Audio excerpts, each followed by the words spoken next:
여러분 오늘 같이 살펴볼 말씀은 히브리서 11장 말씀입니다. 히브리서 11장 24절부터 26절까지 말씀입니다.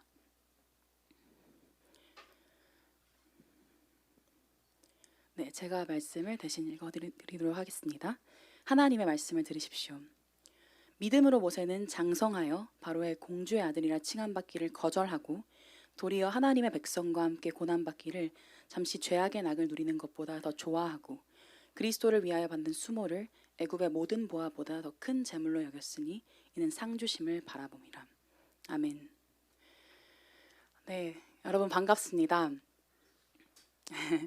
네, 여러분 혹시 여러분의 인생 중에서 인생들의 그 여러 순간들 중에서 믿음으로 행했던 순간 딱 하나를 꼽는다면 그 순간이 뭐가 될까요? 지금 한번 빠르게 생각을 해봤으면 좋겠어요. 우리가 보기에 우리 삶 가운데 믿음으로 행했던 그 순간.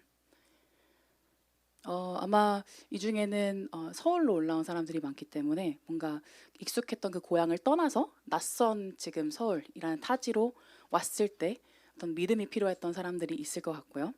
그리고 우리에게 다 공통적으로 필요한 믿음, 뭐 미운 사람을 사랑하기 위해 노력했던 그 순간에 또 믿음을 발휘했다라고 또 얘기할 수 있을 것 같고요.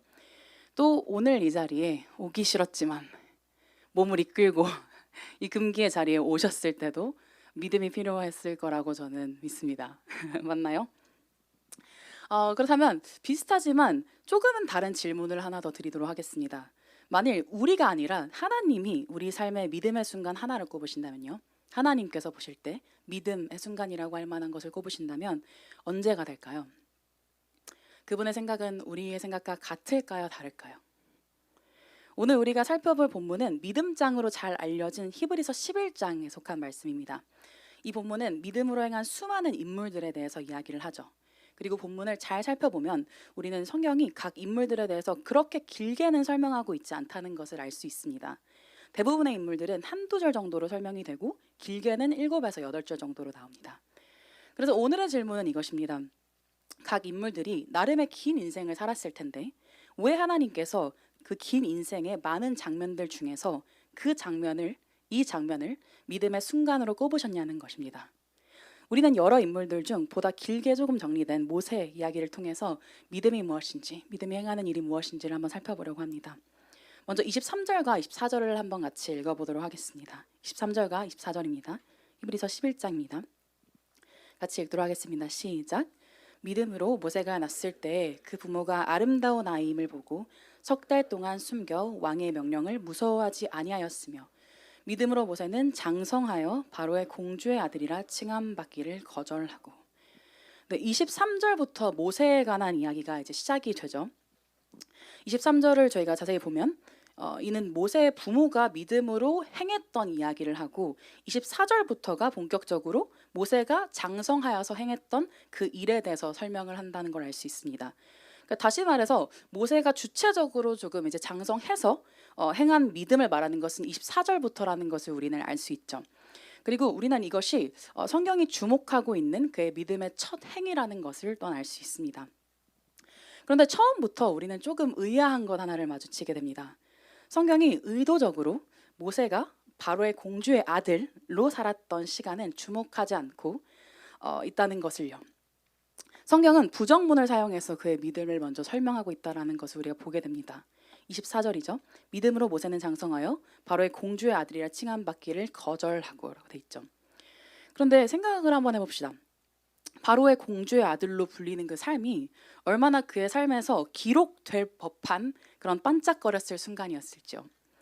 우리는 모세가 바로의 공주의 아들이라는 타이틀로 불리기 직전에 어떤 삶을 살았는지를 잘 압니다. 모세가 태어난 시기에 그 바로왕 그리고 파라오는 반이스라엘 정책을 시행하고 있다라는 것을 알고 있죠, 여러분. 그렇죠? 물론 이제 처음 알게 된 분들도 계실 거예요. 그가 이제 그 파라오가 반이스라엘 정책을 그때 시행을 했던 것은 어느 순간부터 애굽 안에 불어나고 있는 그 이스라엘의 숫자가 너무 두려웠기 때문에 그랬어요. 이스라엘 민족들로부터 어떤 위협을 느낀 거죠. 그러니까 이 숫자가 계속해서 많아지다 보니까. 그래서 그 왕은 이제 꾀를 내어서 이스라엘 백성들을 노예로 삼기로 시작을 합니다. 그러니까 애굽 안에 있던 그 이스라엘 백성들을 노예로 삼기 시작을 한 거죠. 그리고 감독들을 세워서 백성들을 괴롭게 했어요. 그리고 산하 제한 정책을 하나 시행을 하죠. 그래서 그 시행을 해서 남자 아기들을 죽이는 그러한 정책을 하도록 합니다. 그러니까 이것이 이제 출애굽기에 나타나는 이야기입니다. 그러니까 여러분 이 시기에 태어났던 그 아이들이 얼마나 불행했을지 여러분 상상할 수 있습니까? 모세도 아마 그 중에 한 사람이었던 것 같아요. 그래서 모세의 어머니인 요게벳은 그를 낳자마자, 그러니까 그를 그래도 잘 숨겼나 봐요. 그래서 잘 숨겼고, 그리고 이제 이 아이가 조금 크니까 숨길 수 없게 되었나 봐요. 그렇죠? 그래서 벼랑 끝에 몰린 심정으로 생각해낸 것이 갈대 상자에 모세를 넣어서 나일강 갈대 사이에 이제 둔 것입니다. 그러니까 사실은 거의 죽은 목숨, 그러니까 어떻게 될지 모르는 그 상황에 아이를 두게 된 것이죠. 그가 할 수 있었던 최선이었던 겁니다. 그러다가 만에 하나인 확률로 바로의 딸에게 그 모세가 발견이 된 겁니다. 그래서 애굽의 왕자로 갑자기 길러지게 된 것이죠. 우리는 우리 삶에 긴 불행이 있을 때 그 중에 맞닥뜨리게 된 그 한 행운이 얼마나 달콤한 것인지를 압니다. 그렇죠? 그러니까 그의 삶을 생각해 봅시다. 그러니까 그의 삶은 태어났을 때부터 굉장히 불안했고 어느 때나 죽어도 사실 놀랍지 않은 그런 삶을 살았죠. 그런데 갑자기 상황이 바뀌어 버린 것입니다. 그의 이름은 모세였는데 그의 이름이 바뀌었죠. 바로의 왕자, 그렇죠? 애굽의 왕자라는 이름으로 바뀐 것입니다. 그러자 그의 처지가 바뀐 것입니다. 이전에 그의 이름인 모세로 살아갔더라면 그는 언제든 죽어도 사실 놀랍지 않을 텐데 그의 이름이 파라오의 딸의 아들로 바뀌자 그는 인생 역전을 경험하게 된 것입니다. 그 당시에 막강한 권력을 자랑하던 애굽의 왕자로 자라는 그 삶은 어떠했을까요, 여러분? 초호화 궁궐에 살고 또 최고급 재료의 음식들을 먹었을 겁니다. 그리고 수많은 종들을 부리고 최고의 교육을 받았을 거예요. 사도행전 7장 21절에는 이것이 조금 더 자세히 설명이 되어 있는데요. 뭐라고 하냐면 21절에 버려진 후에 바로의 딸이 그를 데려다가 자기 아들로 기름해 모세가 애굽 사람의 모든 지혜를 배워 그의 말과 하는 일들이 능하더라 라고 기록을 합니다. 그러니까 모세는 이제 애굽의 왕자잖아요. 그러니까 모든 지식을 배웠을 겁니다. 온갖 정말 뛰어난 빼어난 지식들이라는 것들은 다 배웠겠죠. 그리고 당연히 왕자이기 때문에 귀족들과 대화하는 그런 법도 배웠을 겁니다. 뭔가 조금 더 고급 언어를 사용해서 그리고 되게 나이스하게 예의 있게 어떤 이야기를 하는 것들을 배웠을 거고요. 그리고 웅변을 하는 법도 배웠을 겁니다. 많은 사람들 앞에서 이야기를 하는 것들도 많이 훈련을 받았을 거고요. 그리고 우리 혹시 그 이집트 왕자 그 애니메이션을 본 사람들이 있나요? 네, 거기에 보면은 막 첫 장면이 막 이렇게 전차를 그 형이랑 같이 타고 막 이렇게 나오는 그 장면이 나와요. 그런 것처럼 이제 전차를 탈 줄 알고 또 칼을 휘두르는 법을 배우고 뭐 이런 식으로 굉장히 그 당시에 평민들은 받을 수 없었던 그러한 그러니까 뛰어난 교육들을 받았을 것이라고 우리가 추측을 할 수 있죠.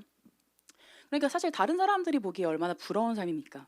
만일 그의 삶의 일대기를 다룬 어떤 전기를 만약에 우리가 쓴다면 이때만큼은 그러니까 그가 왕자였던 그 시기만큼은 결코 생략할 수 없을 겁니다. 그만큼 중요하고 또 화려했던 시기니까요. 그러나 여기서 우리는 다른 어떤 책들과는 다른 성경을 마주하게 됩니다. 그리고 성경이 거룩하다라는 것을 마주하게 되죠. 거룩이 무엇입니까? 다르다는 것입니다. 성경은 세상과는 다른 이야기를 담는 책이라는 것을 마주하게 되는 것이죠. 성경은 참 이상하게도 그 모든 호화롭고 다채로운 그의 순간을 생략해버립니다. 이것이 성경입니다. 그리고 오히려 비참했던 그에게 인생 역전을 선사했던 그 이름, 바로의 공주의 아들이라는 이름을 거절한 그 이야기를 드높이고 있는 것이죠. 그것을 찬양하고 있는 것입니다. 24절, 믿음으로 모세는 장성하여 바로의 공주의 아들이라 칭함받기를 거절하고. 이것이 모세의 믿음에 대해서 기록한 첫 부분입니다. 여러분, 세상의 관점에서 이 이름을 거절한 것이 얼마나 어리석은 일인가요? 얼마나 어리석은 선택인가요? 그가 만약에 그 이름을 그대로 가지고 있었다면 그는 삶에서 더 좋은 기회들을 많이 마주할 수 있었을 겁니다. 뭐 사실 그때쯤에 그 나이가 한 40이었거든요. 그러니까 40이면 이제 왕정에 더 많이 출두해서 많은 사람들로 만나고 정치에도 더 많이 깊숙이 개입하고 할 수 있는 그런 시기입니다. 그러니까 사실 그때 그 이름을 거절하지 않았더라면 사실 그가 뭔가 경험할 수 있는 그 바운더리는 훨씬 더 그러니까 넓었을 거라는 것을 우리가 알 수 있는 것이죠. 그리고 사실 그가 정말 히브리인들에 대해서 어떤 마음을 가졌다면 이런 방법도 있을 것 같습니다. 그러니까 내가 나중에 왕이 돼서 이 히브리인들을 그냥 싸그리 다 출애굽해라 라고 선포해 버리는 것입니다. 그런 것도 사실은 그가 생각할 법한 그런 어떤 방법 중에 하나이죠. 그러나 성경은 마치 다 된 밥에 재를 뿌리는 것처럼 이처럼 어리석어 보이는 사람들의 편을 들어주면서 자신의 입장을 명확히 합니다. 하나님이 보시는 것은 세상이 보는 것과 다르다는 것을 선포하는 것이죠. 여러분, 그가 언제 바로의 공주의 아들이라 칭함받기를 거절했습니까? 출애굽기 2장 11절에는 이런 말씀이 있습니다. 11절에서 12절입니다. 모세가 장성한 후에 한 번은 자기 형제들에게 나가서 그들이 고되게 노동하는 것을 보더니 어떤 애굽 사람이 한 히브리 사람 곧 자기 형제를 치는 것을 본지라. 좌우를 살펴 사람이 없음을 보고 그 애굽 사람을 쳐 죽여 모래 속에 감추니라.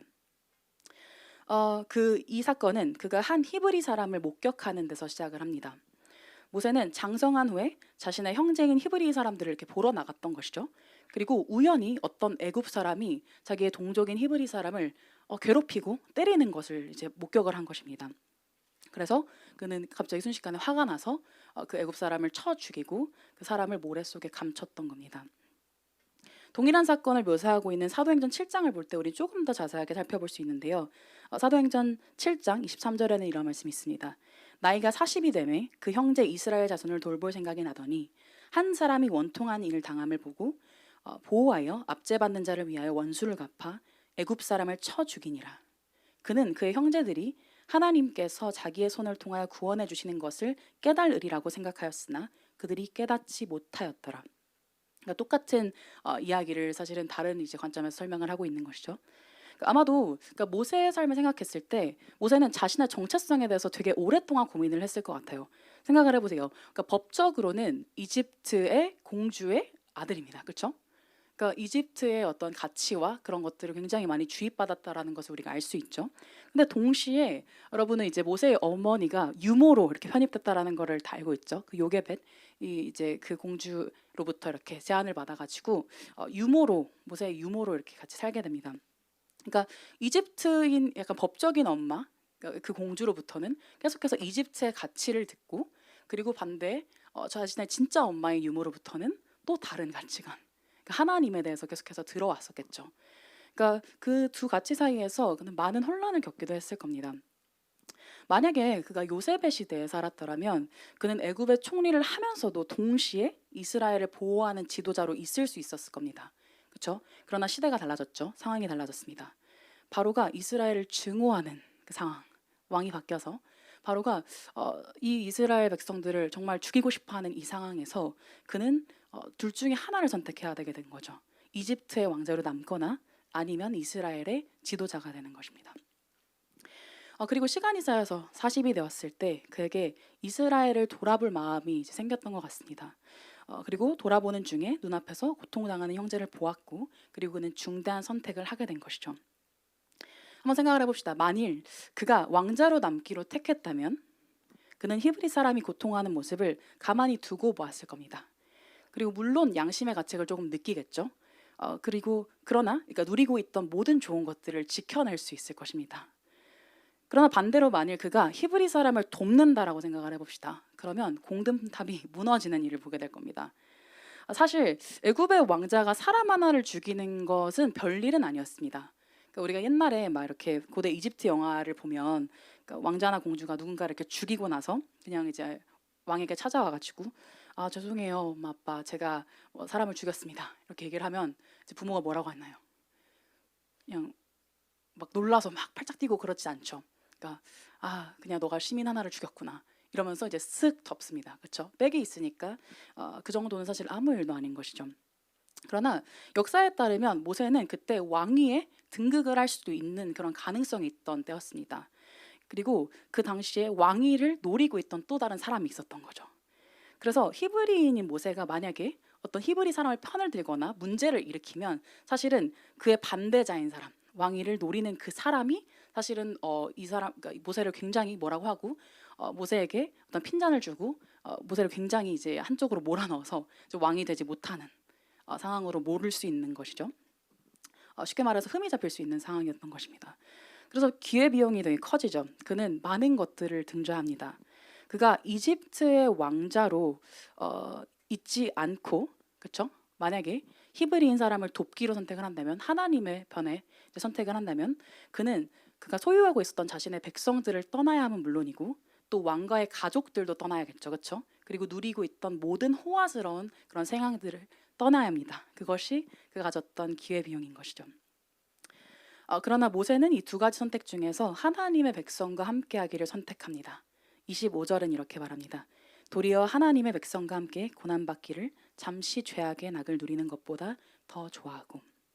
여기서 이 단어 좋아하고라는 것은 좋아한다라는 의미보다는 다른 이제 의미를 가진 단어인데요. 선택하다, 붙잡다라는 의미를 가진 단어입니다.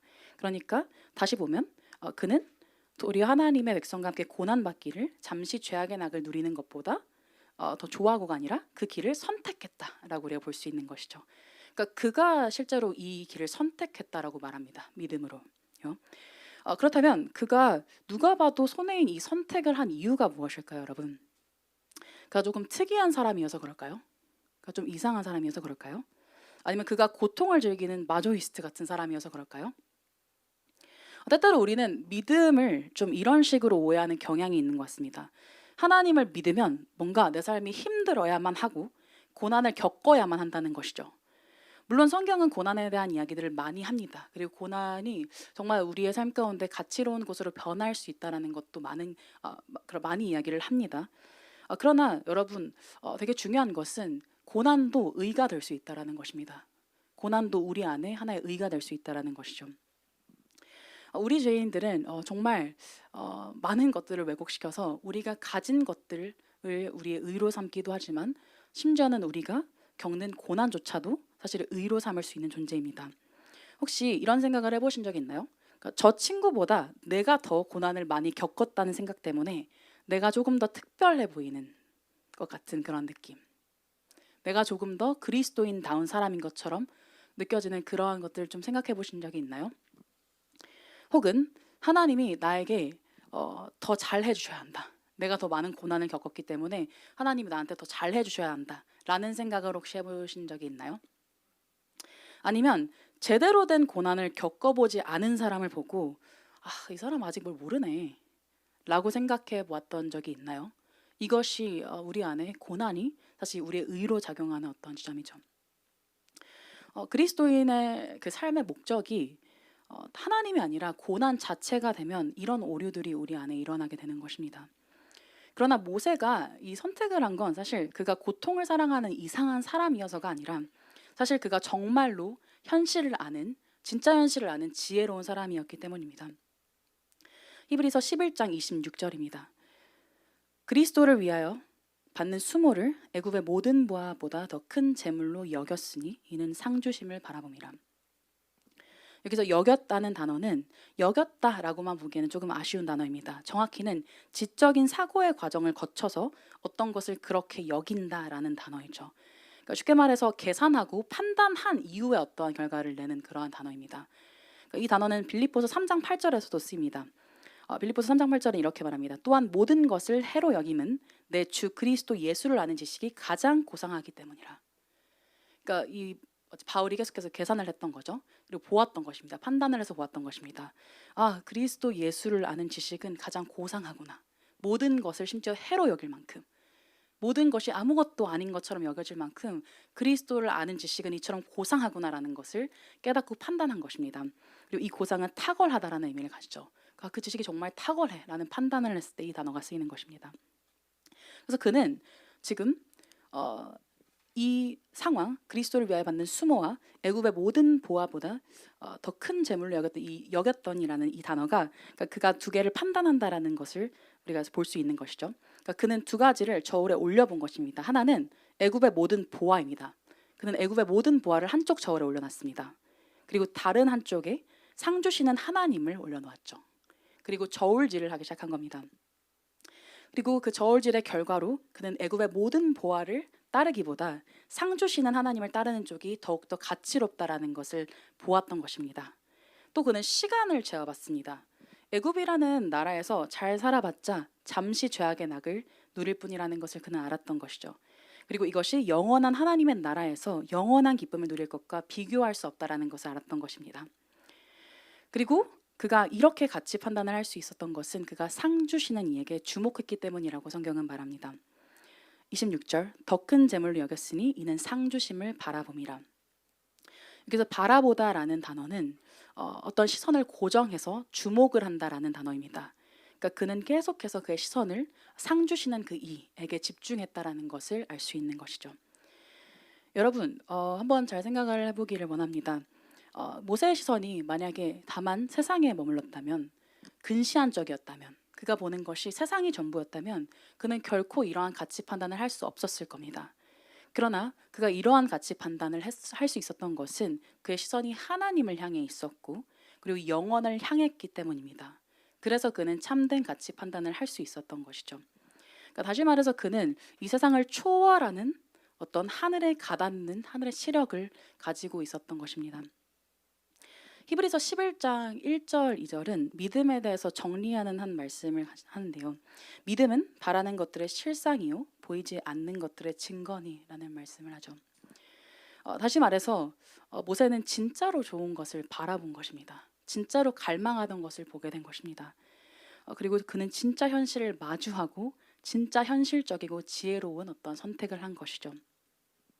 그리고 하나님께서 이 그의 모습, 그러니까 애굽을 등진 그의 모습을 믿음장에 기록해 두신 것은 이것이 하나님께서 자랑하시고 싶은 믿음이었기 때문입니다. 하나님이 살아계신다라는 것을 증언하는 그의 선택, 하나님의 이름이 농락당하고 있는 이 세상 가운데서 하나님의 이름이야말로 이 세상의 모든 가치를 합한 것보다도 더욱더 뛰어나고 아름다운 것이라는 것을 그가 이 세상 만방에 알렸기 때문이죠. 하나님은 그의 믿음을 자랑하고 싶으셨습니다. 여러분, 우리가 사리 판단을 잘 한다라고 생각을 합니다. 실제로 우리는 살아가면서 많은 것들을 판단하고 그리고 또 저울질을 하면서 살아가죠, 그렇죠? 우리는 현실을 꽤나 잘 안다라고 생각을 합니다. 그러나 우리는 우리가 인생에 대해 가진 자료들, 우리가 인생에 대해서 가지고 있는 여러 가지 수집한 자료들이요, 반쪽짜리 자료도 되지 못한다라는 사실을 자주 놓칩니다. 마치 우리 삶은 이런 것과 같습니다. 산에 가서 막 약초를 캐러 갔어요. 근데 약초를 캐러 갔는데 바로 옆에 100년 된 산삼이 있는 거예요. 근데 그 100년 된 산삼을 바로 옆에 두고도 그 옆에 있는 바로 옆에 있는 얼마 되지 않는 그 더덕에 막 꽂혀가지고 그것만 계속해서 캐고 있는 그런 인생과 같은 것이죠. 제대로 된 정보를 가지고 있지 않으니까 반쪽짜리 정보만 가지고 있으니까 계속해서 아쉬운 선택을 해야 되는 것입니다. 그러나 모세에게는 지혜가 있었습니다. 참 지혜죠. 여러분, 잠언에서, 성경에 나오는 잠언에서 지혜를 이야기를 할 때 항상 지혜와 쌍을 이루어서 나오는 것이 있는데 혹시 무엇인지 아시나요? 무엇일 것 같나요? 지혜와 성경? 네, 맞습니다. 그러니까 이런 말씀이 있죠. 여호와를 경외하는 것이 지식의 근본이거늘 미련한 자는 지혜와 훈계를 멸시하느니라라고 합니다. 그리고 항상 이 지혜는 듣는 것과 연결이 되어서 나옵니다. 그러니까 지혜 있는 사람들은 늘 듣기를 원한다는 것이죠. 들을 줄 아는 사람들이 지혜로운 사람이라는 것입니다. 어떤 말을 들을 줄 아는 사람들일까요? 하나님의 말씀을 들을 줄 아는 사람들인 것이죠. 그리고 반대로 미련한 자는 항상 듣지 않는 사람으로 나옵니다. 지혜와 훈계를 멸시하고 무시하는 자, 이러한 사람들이 미련한 자로 나온 것이죠. 그런데 모세는 정말로 지혜로운 사람이었습니다. 그는 정말 들어야 할 분인 하나님께로부터 들을 줄 아는 사람이었죠.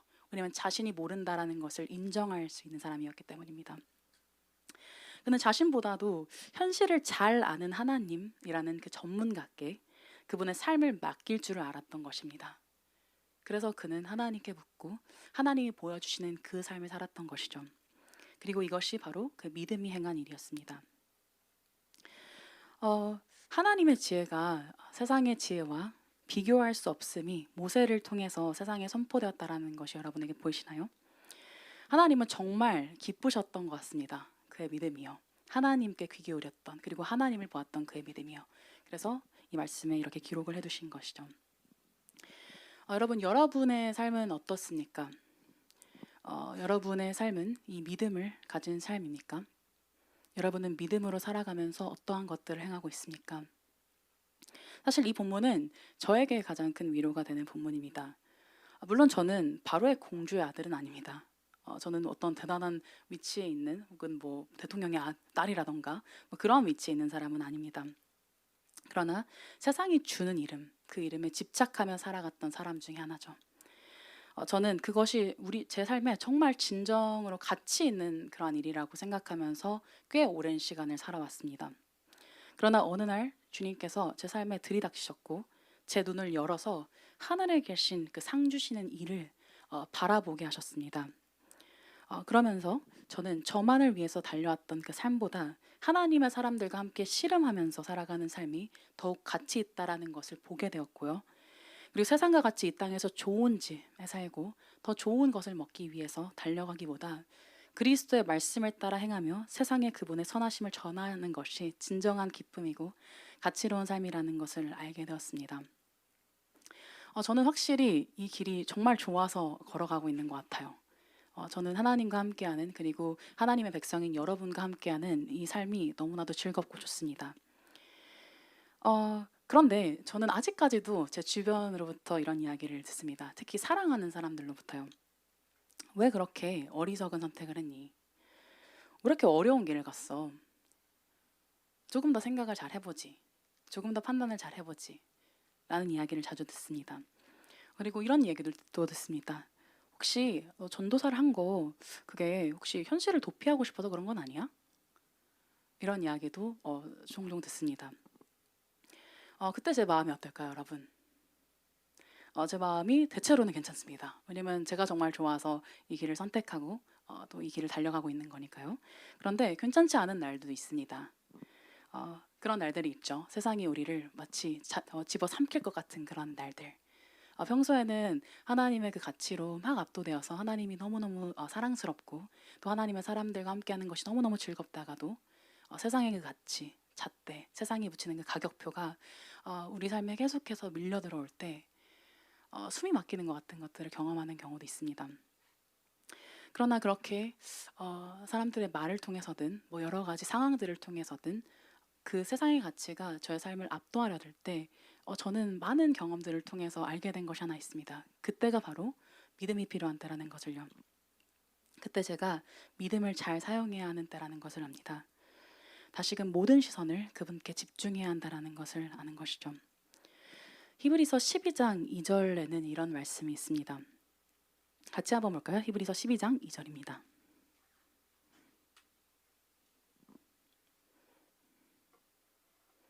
같이 한번 읽어보도록 하겠습니다. 시작. 믿음의 주요 또 온전하게 하시는 이인 예수를 바라보자. 그는 그 앞에 있는 기쁨을 위하여 십자가를 참으사 부끄러움을 개의치 아니하시더니 하나님 보좌 우편에 앉으셨느니라. 저는 이 말씀을 저의 가슴에 선포하곤 합니다. 믿음의 주요 또 온전하게 하시는 이인 예수를 바라보자. 그 믿음을 저에게 처음부터 부여하셨고 지금도 계속해서 부여하고 계신 믿음의 주인이신 그분을 다시금 바라보는 일을 계속해서 해나갑니다. 그리고 그 예수 그리스도를 계속해서 묵상합니다. 그분이 어떤 분이신지를요. 예수 그리스도께서는 어떠한 삶을 사셨습니까, 여러분? 그분은 공생애를 시작하시자마자 광야에 끌려가셨습니다. 그렇죠? 마귀는 그에게 이런 말을 했습니다. 모든 높은 산으로 올라가서 천하 만국과 그 영광을 다 보여주면서요. 이런 말을 합니다. 만일 내게 엎드려 경배하면 이 모든 것을 내게 주리라. 그는 세상의 영광, 세상이 주는 그 이름을 예수님에게 제안을 했던 것이죠. 마귀는 그에게 모든 것들을 주겠다고 정말 당당하게 이렇게 선언을 했습니다. 그러나 예수 그리스도께서는 세상이 주는 그 이름을 거절하셨고요. 오직 하나님의 아들이라는 그 이름을 붙드셨습니다. 왜냐하면 그는 그에게 하나도 득이 될 것이 없는 우리 죄인들과 함께 고난받는 것을 잠시 죄악의 그 낙을 누리는 것보다 더 사랑하셨기 때문입니다. 그리고 세상이 줄 수 있는 모든 보화보다 주를 위해 당하는, 하나님을 위해서 당하는 그 십자가의 고통을 더 큰 재물로 여기셨기 때문이죠. 이는 그가 평생을 이 땅에서도 하나님만 바라보면서 살아오셨기 때문입니다. 여러분, 마태복음 27장 34절에는 이런 말씀이 있습니다. 쓸개탄 포도주를 예수께 주어 마시게 하려 하였더니 예수께서 맛보시고 마시고자 하지 아니하시더라. 그러니까 예수님께서 십자가에 달려 있는 상황입니다. 근데 그때 이제 아래에 있는 사람들이 쓸개탄 포도주를 예수께 이렇게 주어서 마시게 하려는 것이죠. 근데 여기서 있는 그 쓸개탄 포도주가 뭐냐 약간 지금 싶잖아요. 그렇죠? 왜 갑자기 포도주를 주냐 싶을 수 있는데 이 자료들을 찾아보면 이 쓸개즙, 그러니까 쓸개탄 포도주라는 것은 십자가의 고통을 덜어주기 위한 마취제로서 사용되는 것입니다. 그러니까 워낙 사실은 고통스러운 형이다 보니까 이제 죽기 직전에 약간의 이제 배려의 차원으로 그 이제 마취제 같은 것을 잠깐 이렇게 맛보게 하는 거죠. 그럼 그걸 이제 물고 그러니까 약간 그런 이제 뭐지 천 같은 거에 이렇게 나무에 천을 싸서 그 천으로 이렇게 꼭 찍어가지고 이렇게 입에 이렇게 닿게 해줬던 거죠. 그러면 이렇게 조금 빨고 그럼 조금 이제 고통을 약간 덜 수 있는 그런 이제 용도였던 겁니다. 근데 마태복음 27장 34절은 이렇게 기록합니다. 예수께서 맛보시고 마시고자 하지 아니하시더라. 사실 마셔도 됩니다. 근데 예수님께서는 왜 이것이 쓸개탄 포도주라는 걸 아시고 그것을 다시 뱉으시고 드시지 않으셨던 걸까요?